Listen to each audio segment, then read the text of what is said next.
All right. So, hello everyone. My name is Jason. I'm a channeler and I'm here for Daily Dose of Hope Day 96. And you may ask yourself, what is a daily dose of hope? And a daily dose of hope is just that. It is a daily dose of hope for these times that we're in, where things are kind of going wackier and wackier. The times are getting crazier and crazier. And so that's what I'm coming on to do. And nice to meet you and nice to see you again.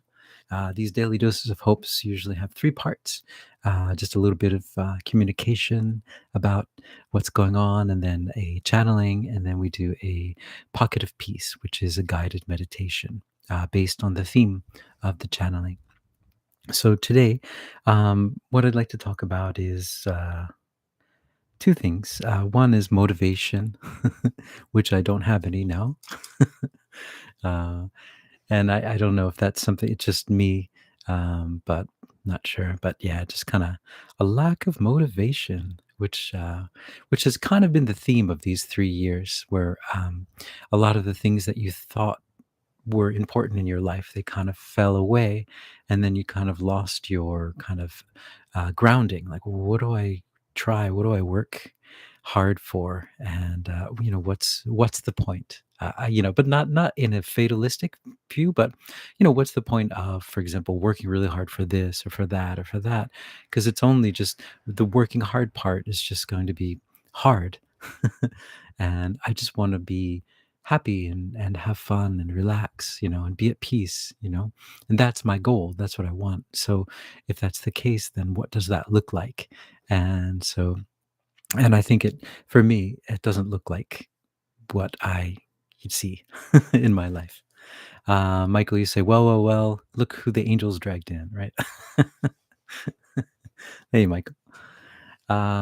Yeah, so motivation, it's just something that I've been, and I think it's just this transition period where you're just kind of finding your feet.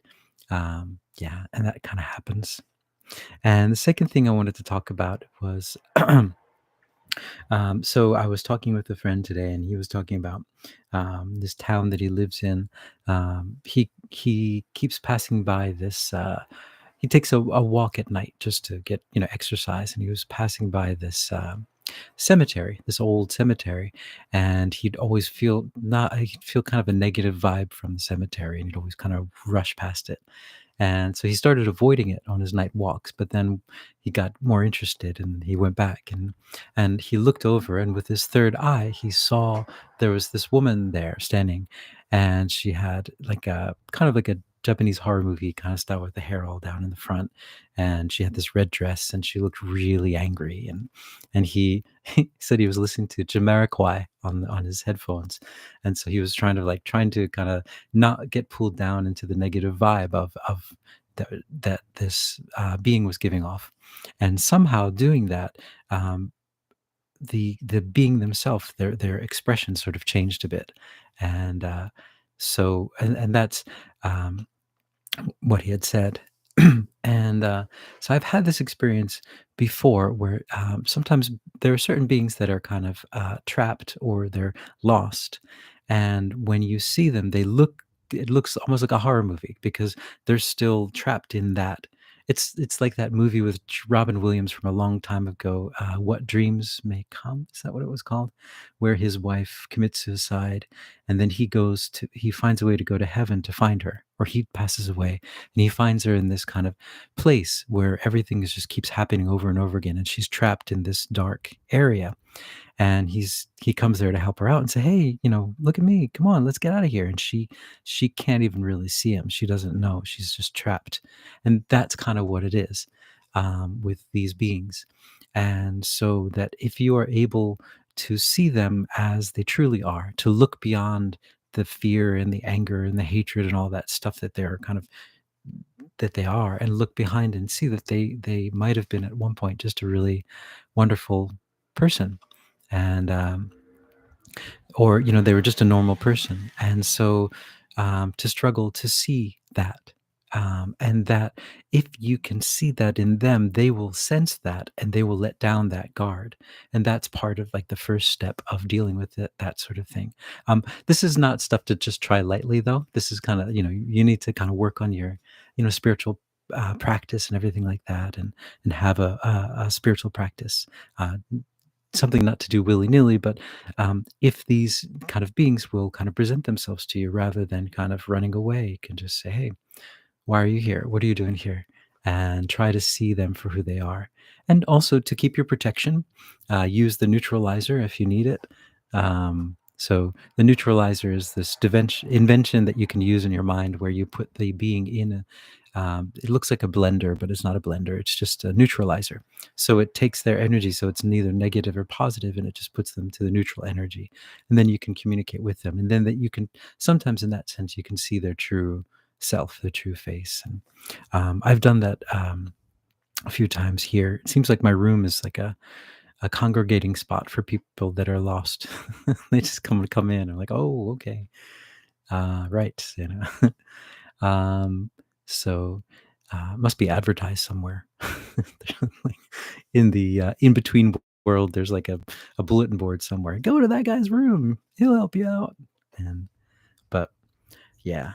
So, but anyway, I thought that was interesting to see that not everything is what it seems on the surface. And so that goes not just for, so sometimes things seem nice on the surface and they're not.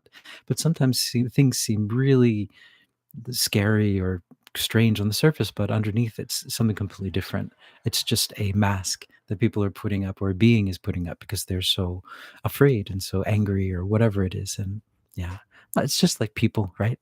Yeah, yeah, that's what I wanted to bring up. I don't know why I wanted to bring it up, but I did.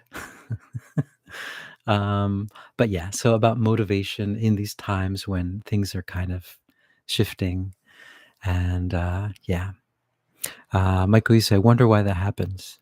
Yeah, I think it's just that, you know, seeing people for who they are, just as humans too. Like when instead, like if someone has like a real strong demeanor and they're kind of coming in, but you don't acknowledge the demeanor, you acknowledge who they are behind it.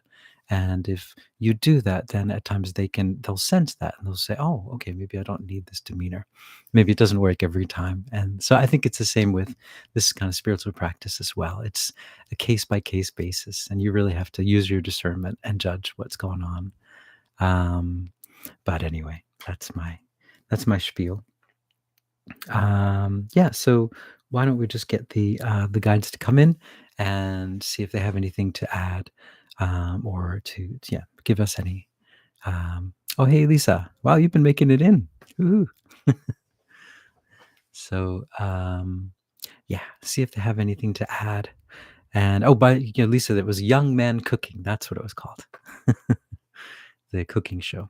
I recommend it if anyone's interested in ASMR cooking channels.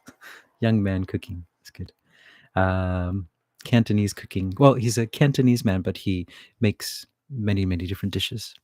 But anyway, so here we go. Let's go into the channeling and yeah, what do they have to tell us today?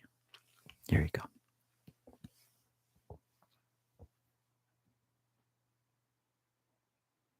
Greetings. We are that one that you know of as Esmeralda, and we're here, and we're here, and we're here, and we're here, and we're here, coming from a place of water into your place of air. We are able to breathe in both areas. We have that ability, and what we would like to come through to you today to say is, first of all, that you are all in this very, very tumultuous process at the moment of transitioning from one life into another.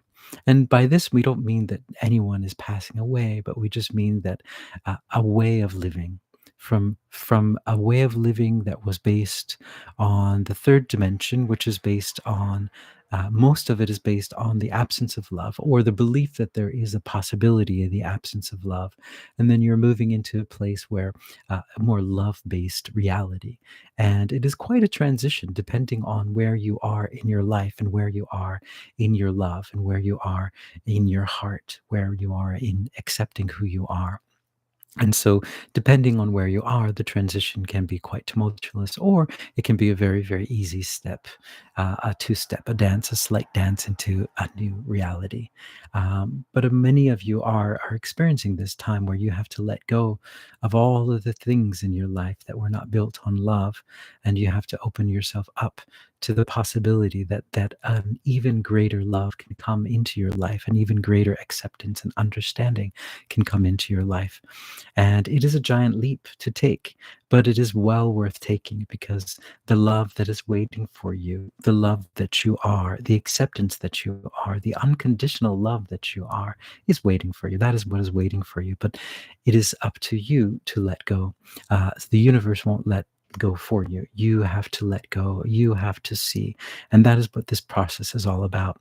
So this is a joint collaborative pro, progress between the universe and you and the earth. You are all working together with your free will in letting go of this old paradigm and accepting this new paradigm, even though you can't even see it. It is, in a sense, faith. But that is faith in something that is true, in the only thing that is true, which is love. So when you put your faith in love, which is God, which is you, then you find that everything will start to move in the right direction. So when you're moving through your life, don't try to judge any of the things that are happening. Let it be what it is, but understand that you are love and you're moving through with love. Once you accept everything and understand that it is the way it is, then you can start to change within yourself. Then you can start to change and be the love that you want to see in the world by shining your love out in all of the different situations you're in and finding that while they seem that they are tumultuous and difficult, if you shine your love, things move so much more smoothly. We are that one that you know of as Esmeralda.